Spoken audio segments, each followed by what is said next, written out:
Olá, amigos, tudo bem com vocês? Estamos aqui para o nosso resumo. Primeiro, já quero pedir desculpa por ontem, foi um dia muito agitado. Acabei tendo umas reuniões extraordinárias, um dia agitado também na política, com nossas coberturas, e um trabalho que eu estou fazendo aí de um livro que eu tive que fazer umas análises aqui, enfim, me atrapalhou tudo. Então, aqui dando a minha desculpa sobre o fato de eu não ter feito o resumo nessa terça-feira. Então, mas nesta quarta-feira, 7 de maio de 2025, nós vamos retomar aqui e a começa com com esse entrosamento, né, do governador Vanderlei Barbosa com o prefeito de Palmas, Fenelon Eduardo Siqueira Campos. Bom, ontem teve dois eventos, né? Que primeiro foi a apresentação dos novos ônibus do sistema de transporte, muito elogios, né? Muito elogios mesmo, a qualidade dos ônibus, a quantidade de ônibus. Então, parece que a gente vai realmente, dessa vez, conseguir colocar no eixo aí o sistema de transporte coletivo de Palmas. Isso foi importante.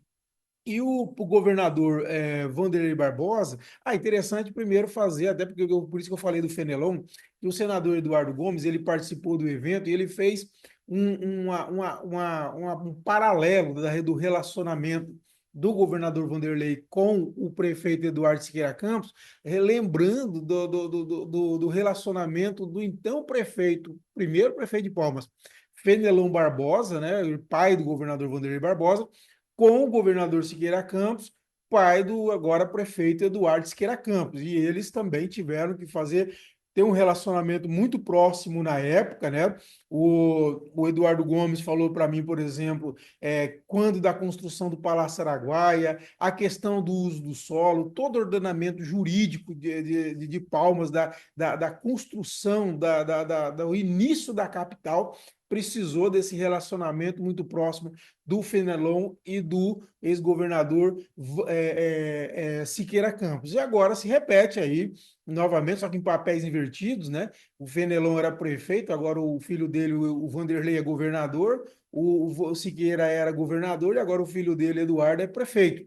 E aí tem esse relacionamento, isso é muito bom. Muito bom. E aí, então, o governador ele decidiu, ele fez a assinatura, né, do hospital de maternidade, né, o novo Dona Regina. Ele disse que vai manter o nome do Hospital Dona Regina na nova unidade, no Hospital da Mulher, da Maternidade Estadual, vai continuar se chamando Dona Regina, que é a avó do Eduardo Siqueira Campos, né? Ele ficou muito feliz, agradeceu isso e retribuiu dizendo o seguinte, que quando ele receber, agora vai construir um novo hospital, quando inaugurar outro hospital, essa sede do atual prédio Dona Regina vai se ficar vazio e o governador então vai doar esse prédio para o Eduardo Siqueira Campos fazer o hospital municipal. E o Eduardo diz que quando receber esse prédio, ele vai se chamar Hospital Municipal Dona Maria Rosa, que é a mãe do governador Vanderlei Barbosa. Então aí você vê com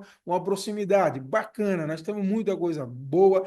Tem a cidade do automóvel, que o governador falou, o prefeito também está tomando as providências para isso, serão gerados aí, segundo o governador, milhares de empregos, muito bom, né? E tem muita relação que precisa ter do governador com o prefeito para que Palmas possa decolar, correto? Isso aí é uma coisa muito boa para o Estado, beleza? Esse relacionamento. E lembrando aqui que a ideia de doar o hospital Dona Regina para a prefeitura foi do senador Eduardo Gomes. Disse que ele falou para mim que o governador topou na hora e já chegou e anunciou lá, tá bom? Bom, claro, isso aqui é uma coisa interessante falar.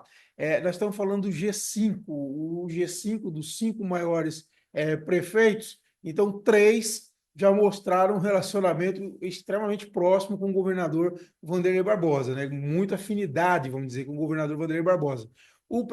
A prefeita de Gurupi, Josi Nunes, e lembrando que os cinco disseram que vão apoiar a Dorinha para governadora, né? E o candidato do governador, nesse momento, o pré-candidato dele é visto como pré-candidato dele, o presidente da Assembleia, Amélio Caires.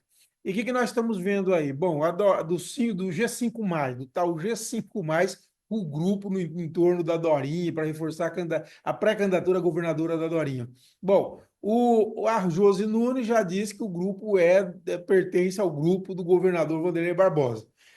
O Celso, o prefeito o Celso Moraes, prefeito de Paraíso, já chamou o governador de meu senador num evento lá em Paraíso. E agora, Eduardo, trocando todos esses afagos com o governador. O prefeito de Porto Nacional, Ronivon, também tem um bom relacionamento com o governador. O único que mantém um relacionamento meramente institucional, não tem nem qualquer proximidade, é o prefeito de Araguaína, Wagner Rodrigues. Então, os quatro aí estão muito próximos do governador, que tem como pré-candidato, neste momento, pelo menos, o Amélio Carles. Aí nós vamos ver o que vai ocorrer o ano que vem, né? Se realmente esses cinco vão com a Dorinha ou se vão seguir o governador. Isso é bem interessante observar no que tem acontecido nessas últimas semanas. A Câmara dos Deputados criou mais 18 cadeiras para parlamentares lá em Brasília. Foi votado ontem, nessa noite dessa terça-feira, foi aprovado nessa noite, agora vai para o Senado essa questão aí, correto? E e agora o interessante é o seguinte: eles falaram que é sobre a partir do crescimento do número de vagas, do número da população, crescimento populacional. Então, para adequar crescimento populacional, houve essa adaptação. Bom, se for esse o caso, então acho que o Tocantins precisaria também de umas vagas, né? Porque o Tocantins foi o estado que, proporcionalmente, com certeza, mais cresceu desde 1988, quando foi criado. Nós tínhamos lá, se eu não me engano, 870 mil habitantes, e hoje nós temos 1 milhão e 600. Praticamente dobramos a população. Claro, a gente deve ter ficado ainda aí, em termos de populacionais, dentro do critério. Agora, não é essa a questão. A questão que eu acho é que é um absurdo. É um absurdo. Eu até vou escrever um bilhete amanhã sobre isso. A criação, isso é um custo assim, fenomenal para o país. Cada deputado custa um horror para o país. E criar mais 18 cadeiras em meio num momento até de crise, né? Que estão falando aí de ajuste de conta, que o governo tem que enxugar as contas, os caras aumentam 18 deputados, sabe assim? Eu acho os caras vivem no mundo da lua, no mundo paralelo, não vivem a realidade do país, não era momento. É populismo barato, não é nem populismo, é corporativismo, porque populismo não é porque isso aí é antipopular. Na verdade, é corporativismo, né? Corporativismo puro. Não era o momento desse debate. Eu acho que foi um grande erro, mais um erro. Mais uma vez, esse Congresso mostra que não tem envergadura para o país, para as necessidades do Brasil. Eu acho, com todo respeito mesmo, fazer um Congresso pífio. Eu acho que é a pior legislatura desde a primeira, em 1824, né, com a beira constituinte lá, que nós tivemos em Dom Pedro I e tal. É a pior legislatura que nós tivemos dentro do parlamento brasileiro. Mas, assim, lamento. E, logicamente, nós tivemos aqui os votos dos congressistas nossos, os 5 favoráveis a esse aumento de cadeira: Toinho Andrade, Gaguinho, Alexandre Guimarães, Lázaro Botelho e Ricardo Aires, que foram favoráveis. E contrários foram Eli Borges, Felipe Martins e Vicentinho Júnior, tá bom? Bom, o deputado federal Ricardo Aires, ele entrou nessa discussão sobre os desvios do INSS, que temos que ser francos, não é apenas o governo Lula que é responsável, é o Temer, é Bolsonaro e é Lula, todo mundo. Isso foi assim debaixo do nariz de todo mundo, né? E todo mundo não conseguiu pegar. Isso é uma indecência, uma imoralidade. Pode ter sido roubados aí pelo menos 6,3 bilhões de reais. E agora o Ricardo Aires está dizendo também que há fortes indícios de irregularidades em empréstimos consignados e vai acionar o Ministério Público Federal. E é isso mesmo, olha só, é possível que as irregularidades também estejam em empréstimo consignado. Ele compartilhou o seguinte nas redes sociais: segundo ele, há fortes indícios de irregularidades também no empréstimos consignados. Há beneficiários com até 11 contratos ativos no mesmo contra-cheque, muitos deles refinanciamentos feitos sem consentimento, que aumentam a dívida, os juros e favorecendo bancos e financeiras.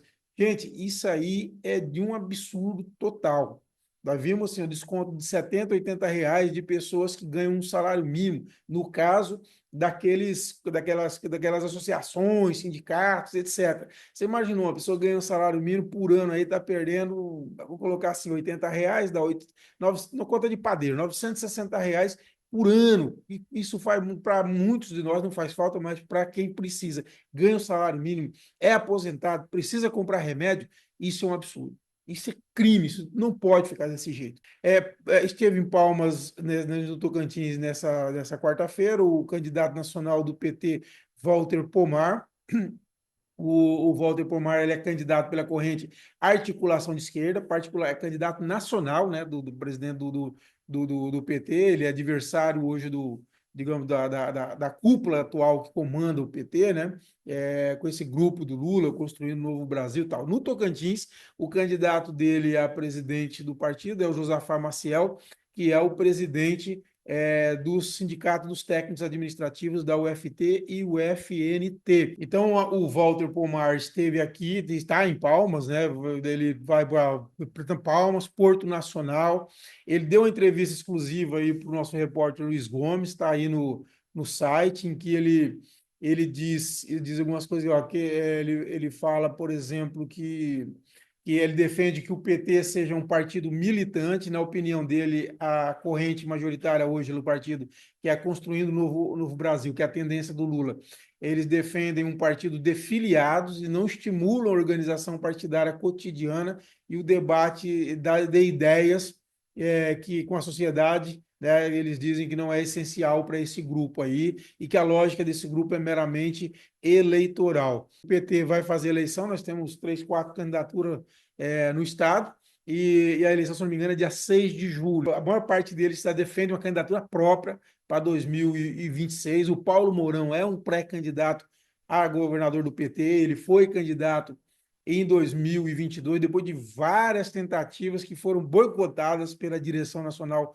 do partido. Em 2006, o PT nacional deu o PT do Tocantins de moeda de troca lá em Brasília, por um apoio lá em Brasília, e meteu o PT aqui para apoiar a candidatura quixotesca do Leomar Quintanilha pelo PCdoB, imagina, pelo PCdoB.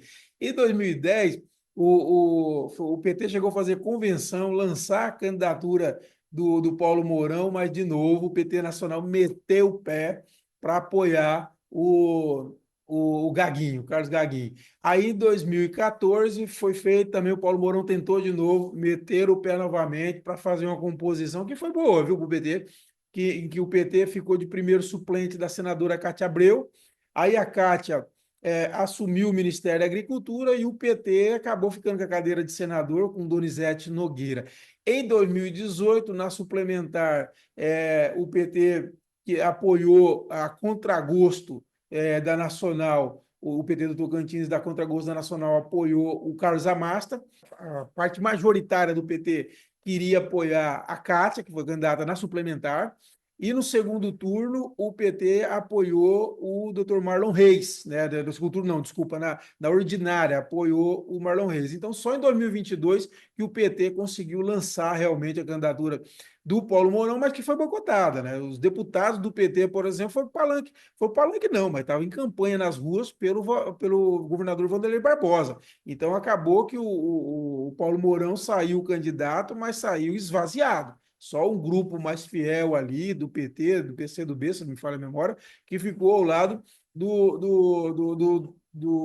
Paulo Mourão, do PT também, né? E o PV também, que era da federação, ficou com o Vanderlei Barbosa, e enfim, foi totalmente esvaziada a candidatura do Paulo Mourão. E agora, os candidatos aí, eu estou vendo majoritariamente, têm defendido a candidatura própria no ano que vem, defendendo que o PT não continue a reboque. O PT teve um momento esplendoroso no Tocantins, em 2004, quando elegeu prefeito uma das principais cidades, Palmas, Porto Nacional, Dianópolis, Guaraí. Nossa, foram muitas cidades boas que o PT elegeu, Colinas também, se me falha a memória. Só que depois entrou nessa crise existencial em 2006 e depois caiu. Aí entrou o PT em crise nacional, piorou ainda a situação, já havia uma crise interna aqui no Estado, e já daí vem com a crise nacional, com mensalão, depois petrolão, e isso aí arruinou bastante o PT, que agora tenta se reerguer. Pessoal, é isso, essas foram as principais notícias desta quarta-feira, nós voltamos nesta quinta-feira. Um abraço a todos e até a próxima.